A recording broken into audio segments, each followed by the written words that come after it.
Imagine a country big enough to encompass 30 European countries within its borders.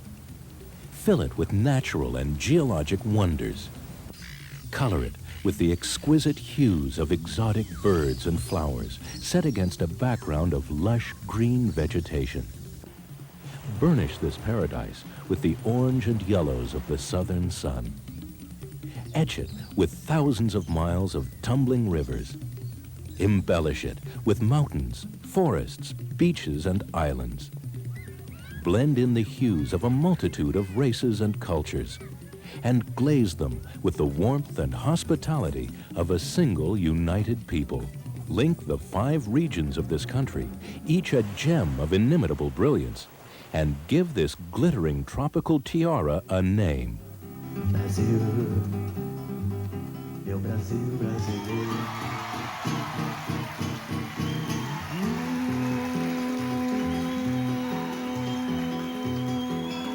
Abra a cortina do passado, tira a mãe preta do cerrado, bota o recongo no congado, canta de novo trovadora merencória, luz da lua, toda a canção do seu amor.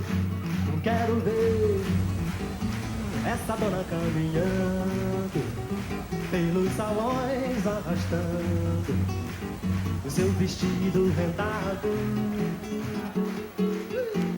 International Video Network welcomes you on this video visit to Brazil. When most people think of Brazil, they think of the wildness of the Amazon, the stunning beauty of Rio de Janeiro, or the excitement of Carnival. And while these things are indeed a part of Brazil, a closer look at this fascinating country reveals a multitude of unexpected facets. This is, after all, a country so large that while it's winter at one end, it's summer at the other. Brazil accounts for half of South America in both land size and population.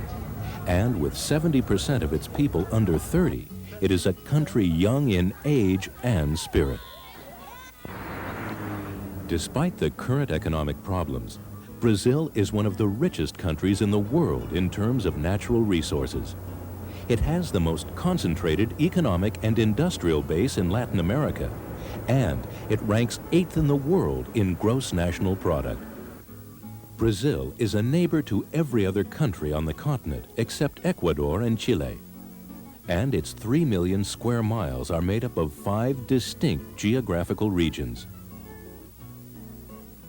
The northern region holds the vast primordial forests of the Amazon basin, a world unto itself, a giant watershed which feeds the Amazon, the largest river in the world. The northeastern region is the Golden Coast, a land of endless tropical beaches, the cradle of Brazilian civilization, a place where African, Portuguese, and Dutch cultures have merged to form a way of life that is both unique and typically Brazilian. The West Central region is an almost untouched land of vast marshes, teeming with native wildlife, the Pantanal of the Mato Grosso. And from out of this stark wilderness rises the shape of the future, the ultra-modern capital of Brazil, Brasilia. The samba beat of Rio de Janeiro and the dynamo pulse of Sao Paulo makes the southeastern region the real energy center of the country. The southern region is a high, cool land of pine forests and pampas, perfectly suited to ranching and agriculture. Here the folkways of Europe have been faithfully preserved. And it is in this southern region on the borders of Paraguay and Argentina that the Paraná and the Iguazu rivers meet with such force that they create the largest waterfall on Earth, the luminous Iguazu Falls. It is one of many incomparable sights in a land of geologic wonder and vast natural resources. But Brazil's greatest natural resource is her people. Brazil is a unique mix of races, which began with the Aboriginal Indians, followed by the Portuguese settlers who later brought slaves to the New World from Africa. Successive waves of immigrants from Europe, Asia, and the rest of the world continue this process even today, making Brazil one of the world's most dynamic cultural melting pots.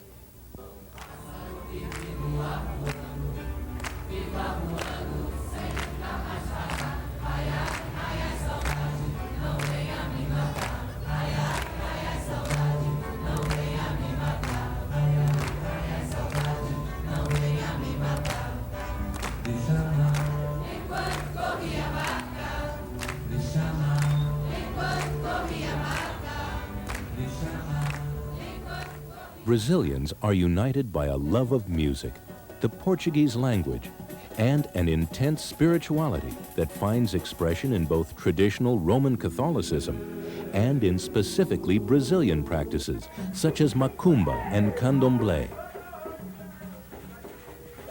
Brazilians are an optimistic and vital people, looking toward the future as Brazil prepares itself to fulfill its great potential.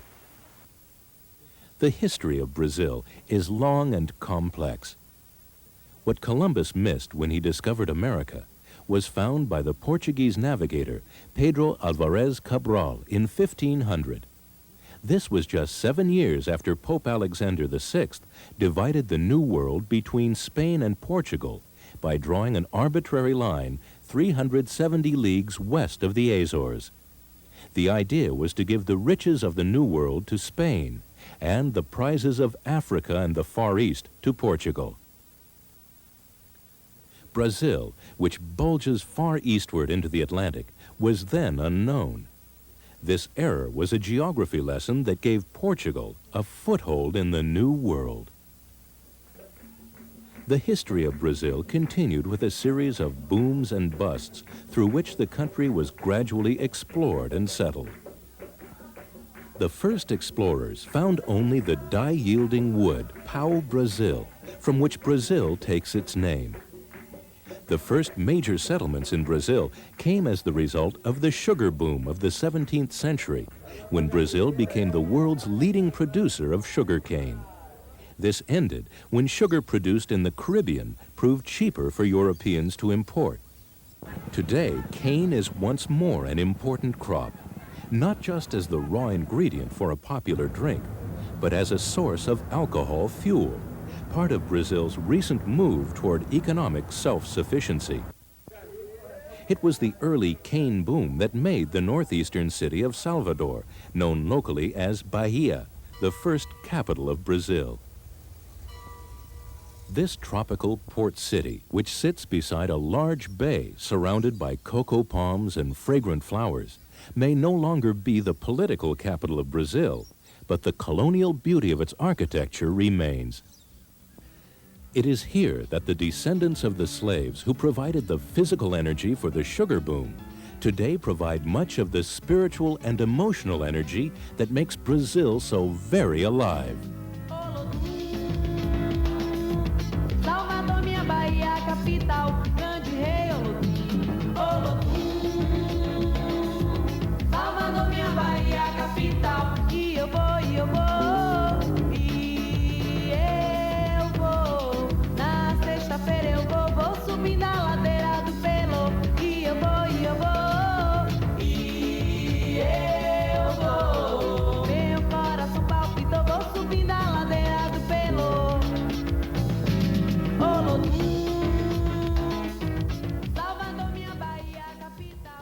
Bahia is a city on 2 levels. The lower level contains the old port, the commercial center, and the docks for the ferries that take locals and adventurous travelers to the nearby island of Itaparica. The upper city can be reached by steps, or, as in Lisbon, by a public elevator.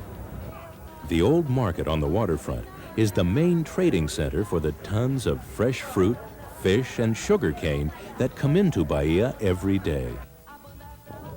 There is a special flavor to life in Bahia, and there is a special flavor to its cuisine, a spicy blend of African sauces and local seafood cooked in palm oil. Bahian food has become so popular that it can now be found served on street corners throughout Brazil. Another uniquely Bahian tradition is capoeira, or foot fighting. Developed in Brazil by the slaves, it has evolved into a highly ritualized martial art. Capoeira shows today are staged with explosive energy.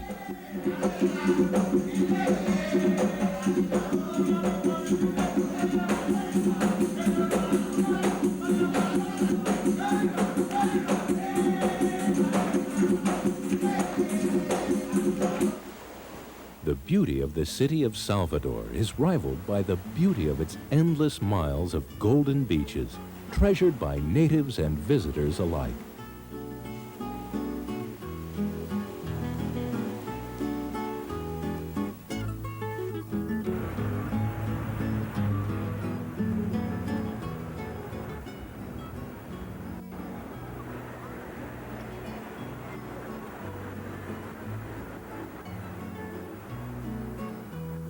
Brazil is the largest Catholic nation in the world, and it is said that there is a church for each day of the year in Bahia. The famous convent of São Francisco de Assis, with its sumptuous carved gold leaf and its classic murals, is but one of the hundreds of Catholic churches that grace the city. Despite the city's pride in its many Catholic places of worship, the Baiano is also the Brazilian most deeply involved in African belief systems, the intriguing worlds of Macumba, Candomblé, and Umbanda.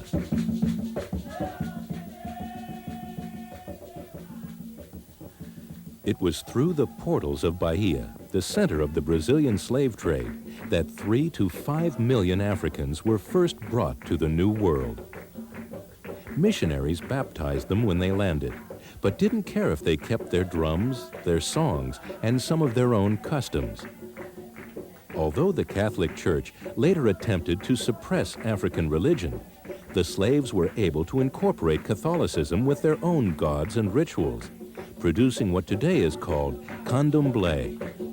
As practiced now, candomblé remains close in form to the original African religions brought by the slaves. Umbanda, the most popular form of Macumba, is a colorful blend of candomblé, Catholicism, American Indian religions, and European spiritualism.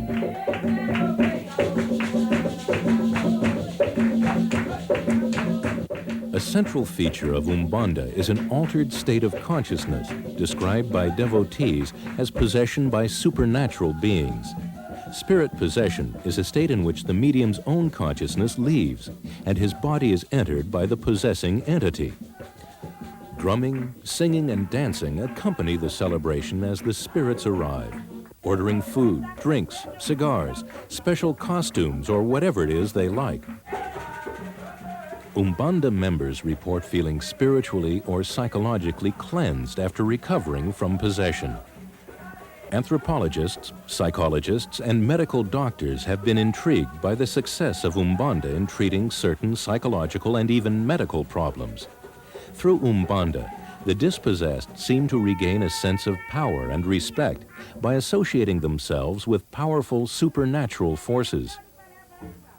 Umbanda also helps to integrate the adherent's personality by allowing the expression of repressed aspects of his or her personality in the context of possession. However it is understood or explained, Umbanda functions as a psychotherapy for the poor. People come seeking solutions to their problems, and Umbanda offers them the help they need. In recent years, Umbanda has become a powerful force in Brazil's popular culture, providing a means of expression and creativity, and its influence can be felt throughout Brazil. Although Salvador remains a rich cultural center with its macumba, its capoeira, and its exuberant carnival, Brazil's history moved on in the late 1700s as the demand for sugar began to decline and groups of explorers known as bandeirantes or banner bearers left the coast to explore the interior. These explorations paid off handsomely when gold was discovered in the present-day state of Minas Gerais. And so began Brazil's next big boom. The tons of gold which came from Brazil during the gold boom produced enough wealth to finance the Industrial Revolution in Europe. The original capital of Minas Gerais was the Baroque city of Ouro Preto, built in the 1800s. Ouro Preto's unique beauty inspired UNESCO to declare it a World Historical Monument. As a consequence, the city still retains the grace and elegance of its old world heritage.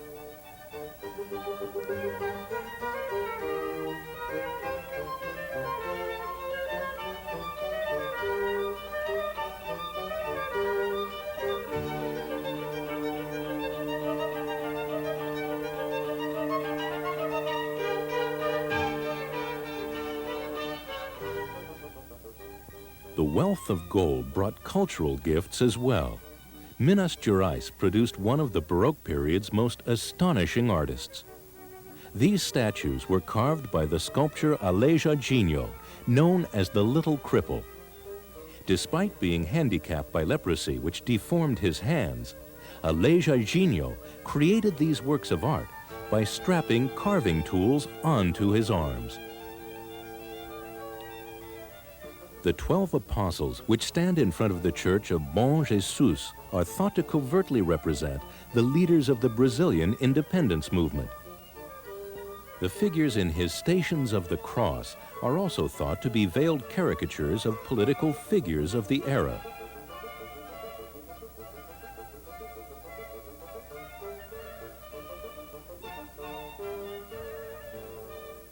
Although the gold boom eventually faded, and with it Ouro Preto's short-lived distinction of being the richest city in the world, the economic importance of the state of Minas Gerais remains.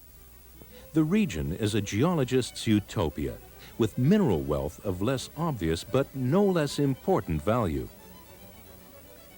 The state of Minas Gerais is so littered with crystal, sparkling ores, and semi-precious stones that the land is almost always smoldering as a result of sun-started fires.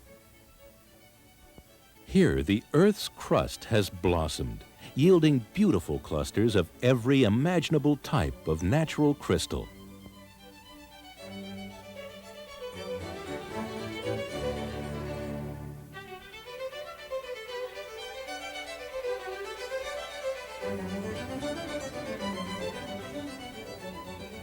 Although some of these unusual crystals are mere attractive curiosities, others, such as various members of the beryl family, are among the most valuable substances known to man.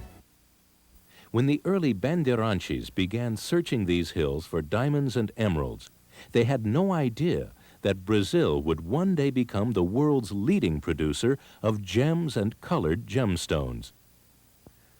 Perhaps no one knows more about the fascinating world of Brazilian gemstones than the man who first introduced Brazil to the art of gem cutting, Jules Sauer. The search for gemstones is almost as long as Brazil exists, which means 500 years. But less than 50 years ago, it was only known to a handful of experts. Today, millions and millions of people know that Brazil is in reality the paradise of gemstones. The 90 different gemstones found in Brazil consist of a variety which is unknown anywhere else. The most important, the diamond, has been found since colonial times. And all in 4 different states, all riverbeds are diamond bearing.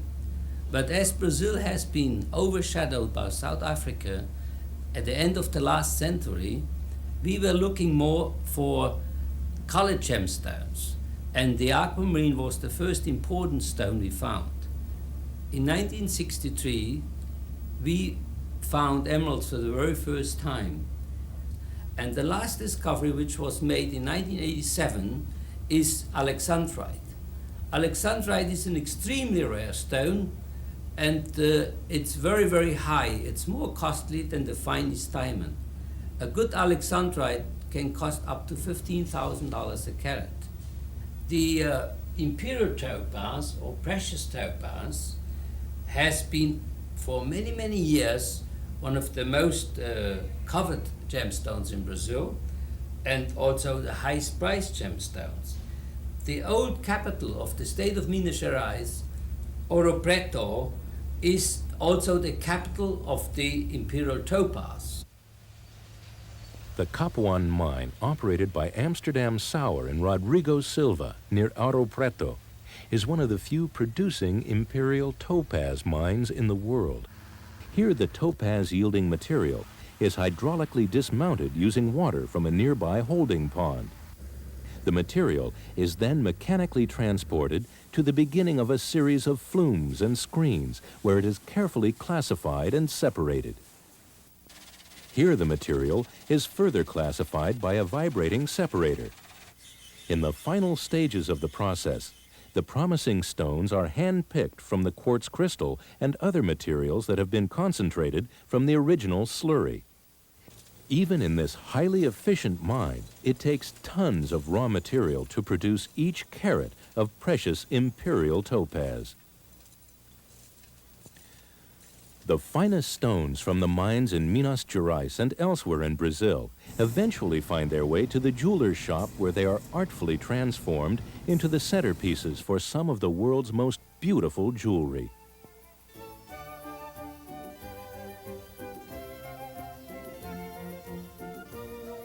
The allure of these beautiful colored gemstones is so great that almost no one leaves Brazil without at least one. The values to be found in Brazilian gemstones are legend, but you must be careful where you buy. Everyone has a bargain waiting for the unwary tourist. Some of the cheaper ones, like the ones offered by these boys on the streets, may even be colored glass imitations. Anyone serious about purchasing fine jewelry would do well to learn a little about the 4 C's and to make their purchase from one of the established, reputable firms that have outlets in all the major cities. And there's no better place to buy them than in the fine shops of Rio de Janeiro.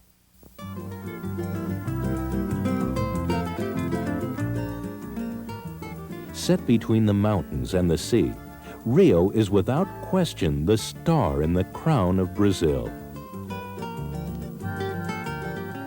The famous statue of Christ the Redeemer on the top of Corcovado Mountain stands with open arms, looking down on a city of open-hearted people who know more than a little about the joy of life.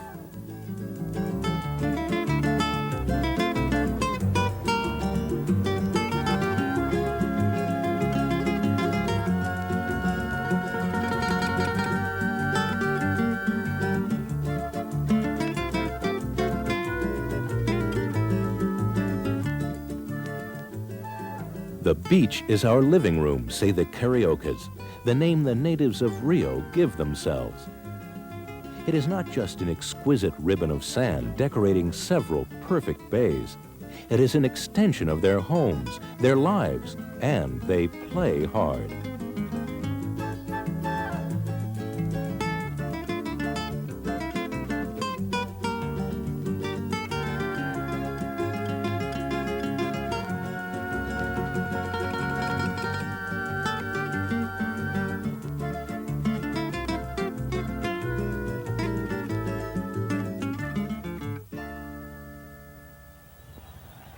Soccer is the passion of Brazil.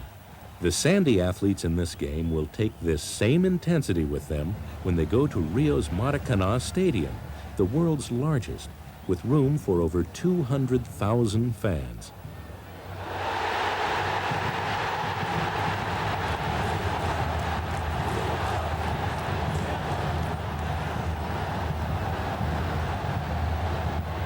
It's about as impossible to resist becoming involved in a game under these conditions as it is to resist a tidal wave.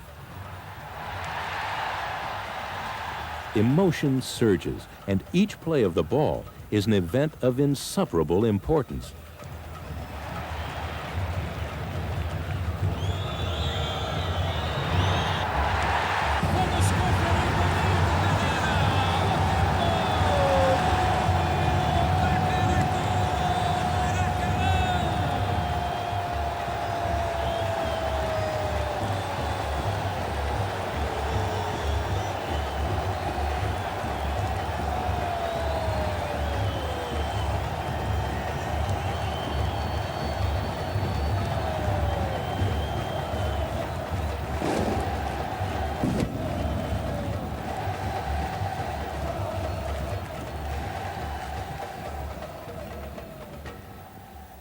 But there are other facets of Rio. There is a tranquility possible here as well. In the Tijuca forest, on a cable car suspended between the peaks of Sugarloaf Mountain, or in the botanical gardens, where palm-lined paths wander among over 8,000 species of cataloged plants.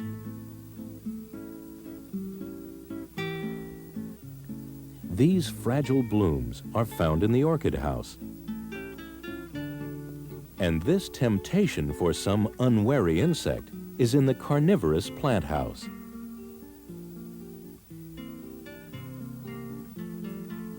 There are also examples of economic plants, such as vanilla, cinnamon, coffee, and exotics like coca, perhaps the world's most controversial plant, and thousands of flowers of every shape and color.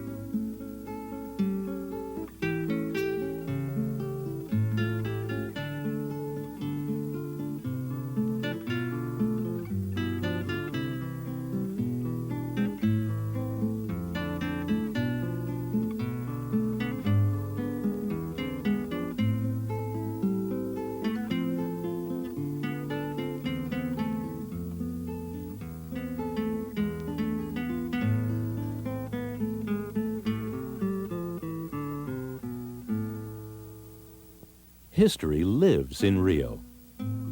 The Municipal Theater is modeled on the Paris Opera House, an exact replica, though on a somewhat smaller scale. This is a place where the old and new meet, though some look dwarfed by comparison. Rio was founded on New Year's Day in 1502, when Portuguese sailors arrived and mistook the bay for a river which they called Rio de Janeiro, or the River of January. Rio was a capital of the southern part of Brazil, as well as the refuge for Portugal's royal family when they fled from Napoleon in 1807. It is a city of transitions. This aqueduct, the Arcos da Lapa, built in 1750 to bring water from the hills, now serves as a track bed for the streetcars going up the hills to the Santa Teresa district, up to the hills, to the favelas, which are the site of the famous samba schools, the neighborhood associations that give Rio the music and the costumed dancers who parade through the samba-drome during Carnival. From the poverty of the favelas that cling to the hillsides comes the energy and color for the event that makes Rio famous the world over. For the 5 days before Ash Wednesday each year, the city of Rio throws away its clocks and its calendars and puts on its most splendid dress for an annual plunge into hedonism, dance, and spectacle.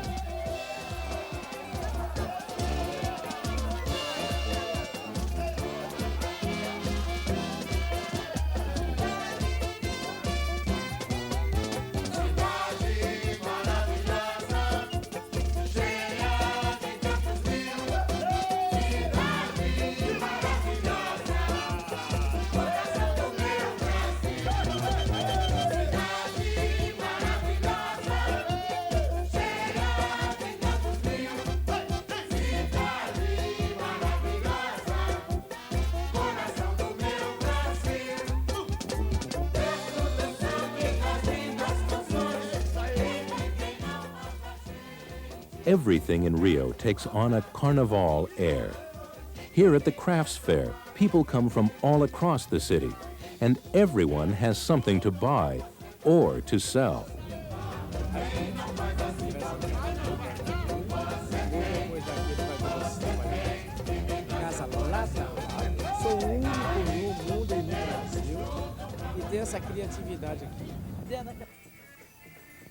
At the San Cristobal Flea Market, immigrants from the Northeast arrive each Sunday to renew old friendships and have a good time.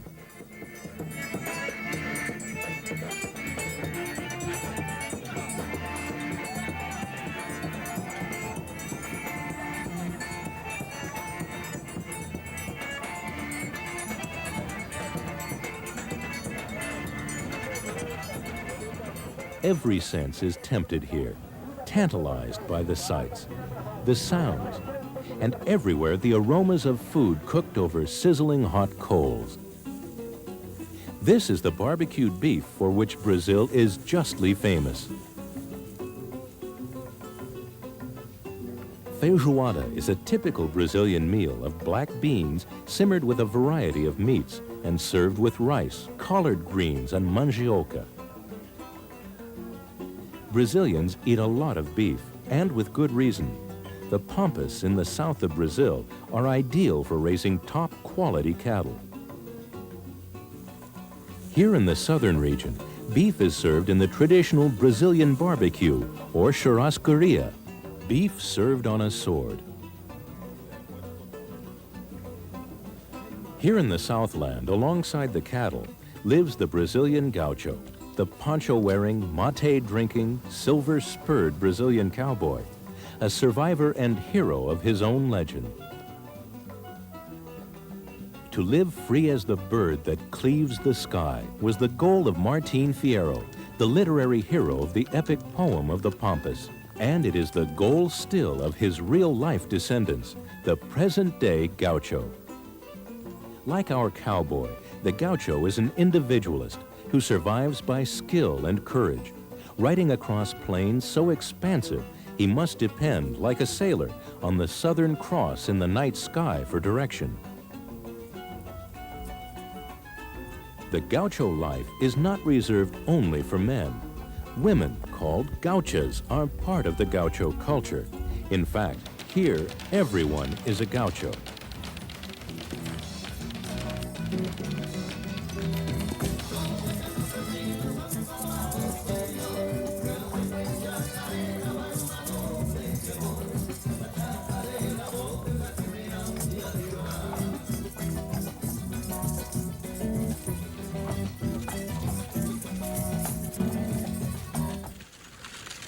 This is not only the land of the gaucho, but the home of a people who have held on to their European roots, recreating the old world in the new. The Southland was congenial to these settlers from Europe. It is the only region of Brazil with 4 distinct seasons, looking every bit like the European countryside, except for the palm trees. The town of Gramado looks very German, which isn't surprising because German immigrants settled here in 1824 and developed a prosperous agricultural economy. In fact, this part of Brazil retains a European way of life that seems to have almost disappeared in Europe. But the southern region isn't only a land of agriculture. It is a region of natural wonders as well.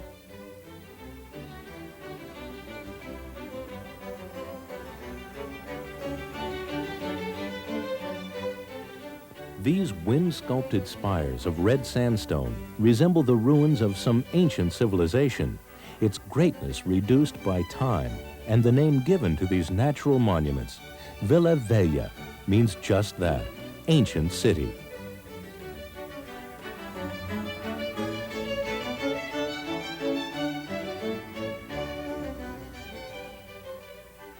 Itenbagino Canyon is a dramatic 5-mile-wide fault cleaved by geological movement. Feathery waterfalls descend to a private Eden between these fern-covered walls.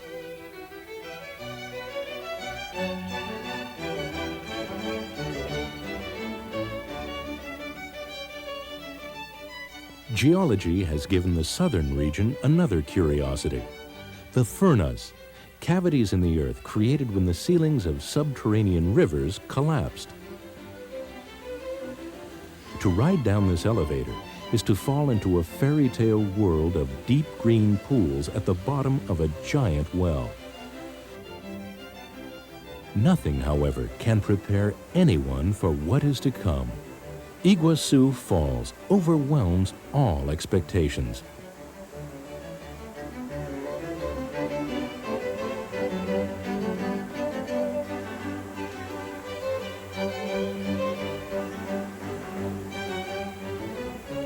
To be present at these falls is to have the sensation of being present on one of the days of creation.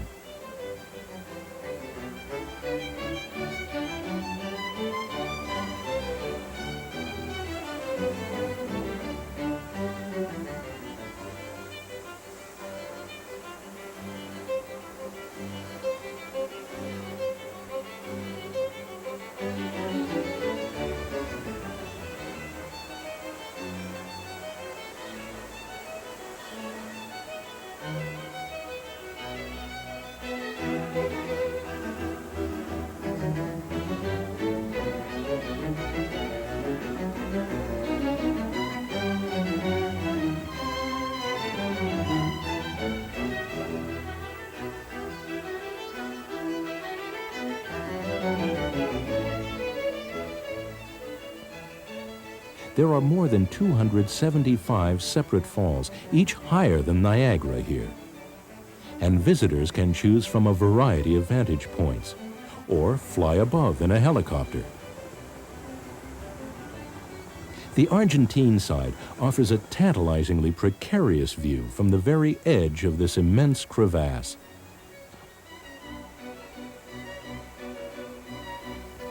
On the Brazil side, there are a series of platforms, each with a different view, and all easily accessible by foot from the historic Tropical Hotel. It's good to experience the wilderness, but to be able to bring civilization along is almost too good to be true. Far to the north, in the lush forests of Brazil's northmost region, the same comforts await the traveler at the famous Hotel Tropical in Manaus, a place where the mysterious world of the Amazon waits just beyond the gate. The Amazon forest, which blankets 40% of Brazil's territory, is more than just an exotic travel destination. It plays a vital role in the health of our planet. Its greenery generates 50% of the world's supply of oxygen, and the living jungle helps maintain the critical balance of gases in the Earth's atmosphere. This tropical rainforest is the home to more than 1,800 species of birds and several hundred species of mammals, and more than 1,500 species of aquatic creatures inhabit its countless miles of waterways.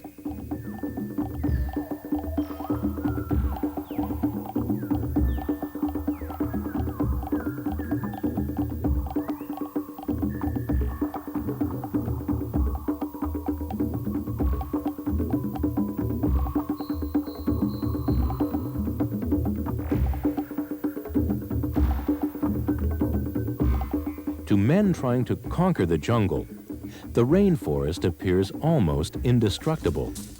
But this overwhelming forest is actually a most delicate and fragile ecosystem.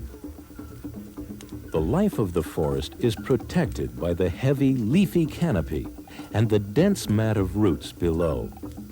These roots are all that holds the thin layer of soil that nourishes and holds the jungle. When large sections of forest are destroyed for short-term agriculture or grazing, the thin layer of topsoil washes away in the frequent rains, leaving only barren rock. And though the jungle is so large that it seems like a limitless resource, thousands of acres are being lost this way every day.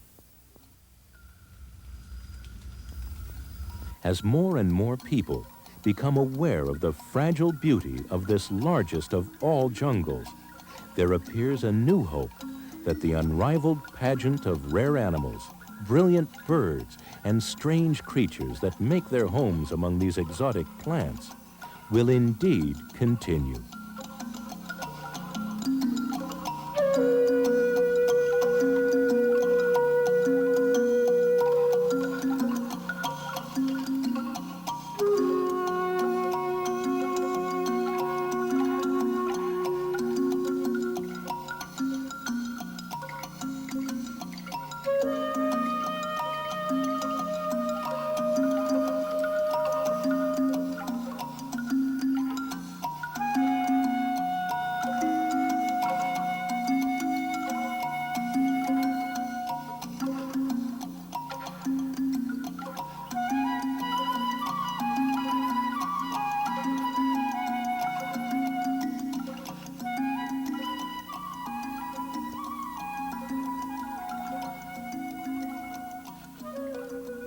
The gateway city to any excursion into the Amazon is Manaus. Manaus was born as a result of the great Brazilian rubber boom, a boom that began with the discovery of the rubber tree here in the heart of the jungle. With its great plantations of trees yielding a sap that could be turned into rubber, the Amazon became the world's largest producer of natural rubber by the end of the 19th century. The wealth of the rubber boom created a thriving city in the heart of the wilderness that could only be reached by a 1,000-mile ride up the Amazon River. With the completion of its majestic neoclassic opera house in 1896, Manaus became a unique cultural oasis.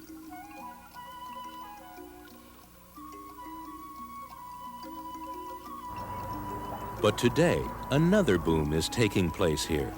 Manaus is not only the jumping-off point for visitors into the interior, but it is also a busy free trade zone where manufactured goods can enter the country exempt of import duty.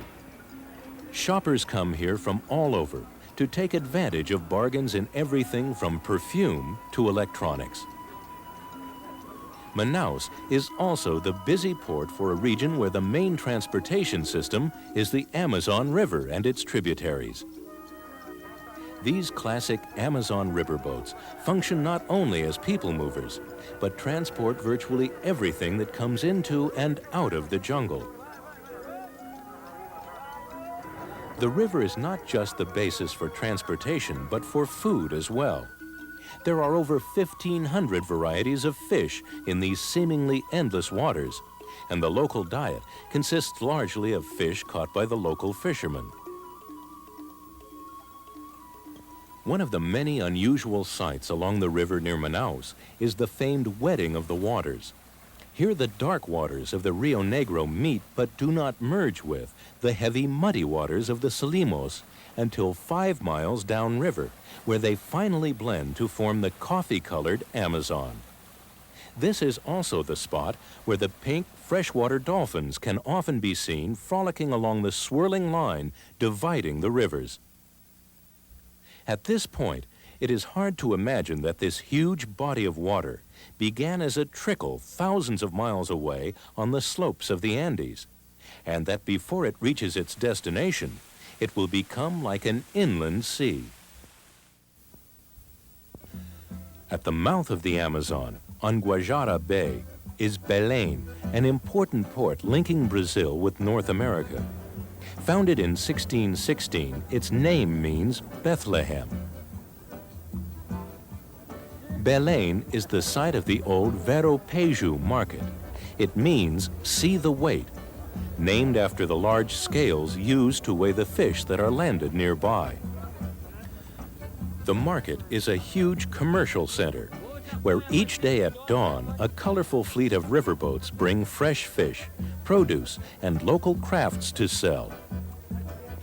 In these stalls, you may find anything from magic potions to snake skins, dried toads, and alligator teeth.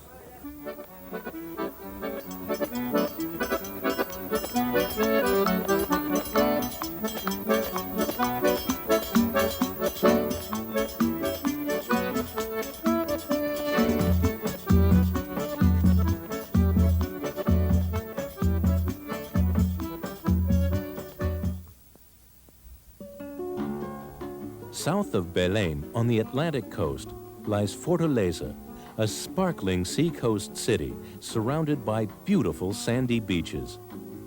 Fortaleza is known as the home of unusual local crafts. The colored sands found along the beaches south of town form the basis of this unusual art form. Here, Aida Crisostomo creates fantastic miniature landscapes by placing sand collected by her husband into glass bottles with almost infallible artistry and precision.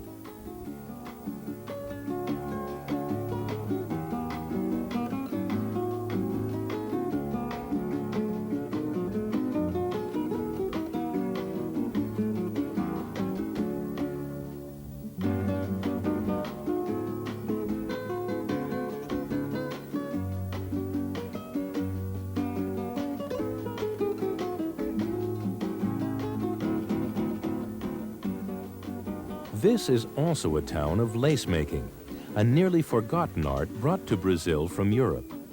These delicate webs fly from the skilled fingers of the women of Fortaleza, while their husbands fish far out at sea for days at a time in these tiny but most reliable sailing craft known as jangadas.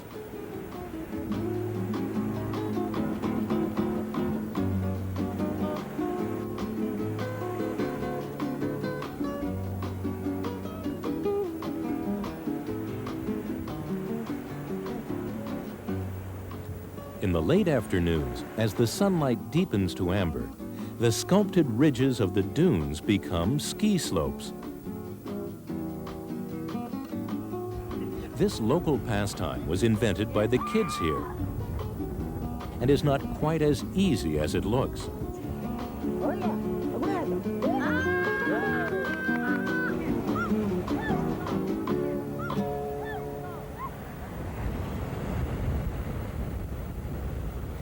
Fishing and lace making, though ancient and venerable skills, are no longer economically viable for many of Brazil's northern people.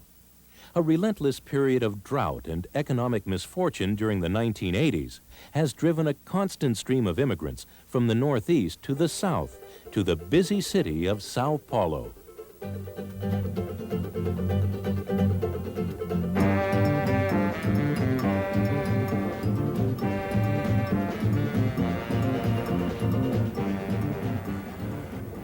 This is Brazil's Big Apple. Sao Paulo is the commercial, industrial, and economic center, not just of Brazil, but of all South America. With a population of over 10 million, it's actually the third largest city in the world. Sao Paulo is where people come to work, to make it, and they bring to the city an energy, a pace, and a rhythm that even a New Yorker would find hard to surpass.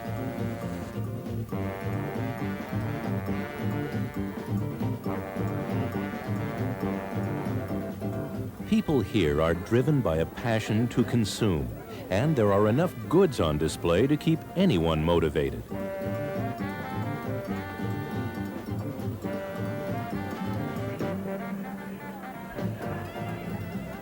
Almost everything that can be produced by man is produced in Sao Paulo. There are over 80,000 factories in Sao Paulo, employing over 2 million people. And when the pace slows, there is always another cup of cafezinho to pick it up again. Coffee comes thick and rich in a demi-tasse cup filled with sugar to the halfway mark. In Brazil, you can't get a large coffee or a small beer. The Avenida Paulista, the main thoroughfare, was once lined with the mansions of rich coffee plantation owners. Today, the only mansions still standing among the gleaming skyscrapers are the ones that have found a way to conform to the modern world. Sao Paulo is home to South America's largest banks, as well as its finest five-star hotels. Sao Paulo is a city with an international flavor. The world's largest Japanese population outside of Tokyo resides here, and Japantown is their cultural hub, as well as a place for visitors to enjoy the finer aspects of Japanese culture.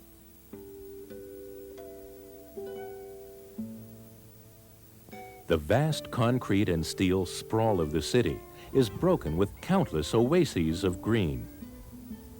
The Zoological Gardens is one of the 7 major zoos in the world, with thousands of animals from all the regions of Brazil.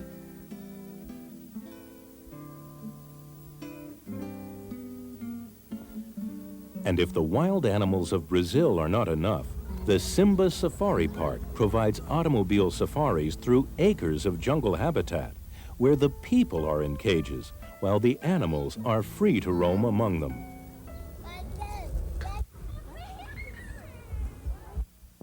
39 miles from Sao Paulo is Santos, Brazil's busiest port. This is a spot of magnificent beaches and breathtaking views from a vantage point on the crest of a mountain served by a precipitously steep cable car system. From here, you can reflect on a quieter past, characterized by graceful churches and cobblestone streets, or watch the bustling activity as millions of tons of goods move in and out of South America's largest seaport. There is another story to Sao Paulo besides the thriving port, the glistening buildings, and the ever-expanding middle class. That story is best illustrated by the favelas and the mansions that coexist throughout Brazil. There is still a great deal of poverty in Brazil. Although the economy is growing, there is great unemployment, and social programs are difficult because Brazil still must use its vitally important capital to service a tremendous international debt. Today, by expanding more moderately and by broadening its economic base and moving rapidly toward economic self-sufficiency, this forward-looking country hopes to bring the prosperity that it is capable of producing to all of its people, no matter how remote they may be.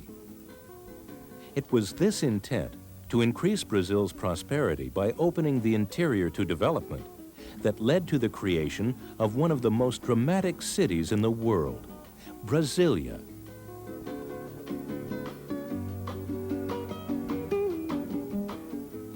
The new Brazilian capital is a vision of the future made real in concrete, steel, and glass. Rising from the plains of the Central Highlands, Brasilia seems like a mirage against the tropical sky that here seems bluer than elsewhere.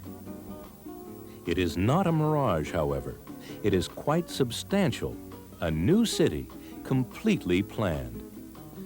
The public buildings were designed by Brazil's most eminent architect, Oscar Niemeyer, and the landscaping by Bula Marx.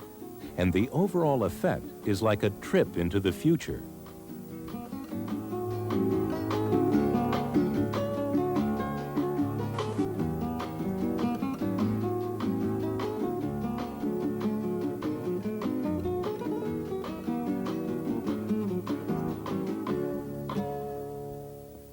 Brasilia remembers its past, but more importantly, it looks forward to Brazil's promising future. Juscelino Kubitschek, the president who proposed and guided the building of Brasilia, knew that Brazil was a land of great potential waiting to be realized. A land with the natural and human resources to eventually become one of the world's great nations. This monument commemorates his speech to the nation on October 2nd, 1956. As I cast my eyes once again over the future of my country, I foresee a new sun dawning with an unbreakable faith and a limitless trust in its great destiny.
International Video Network brings you the greatest adventures in video entertainment. Award-winning documentaries from Reader's Digest, exploring the masterworks of man and nature.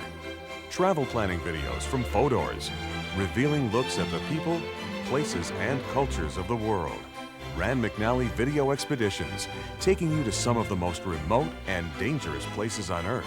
Rand McNally Video Travelers, whirlwind tours you can enjoy from the comfort of your living room.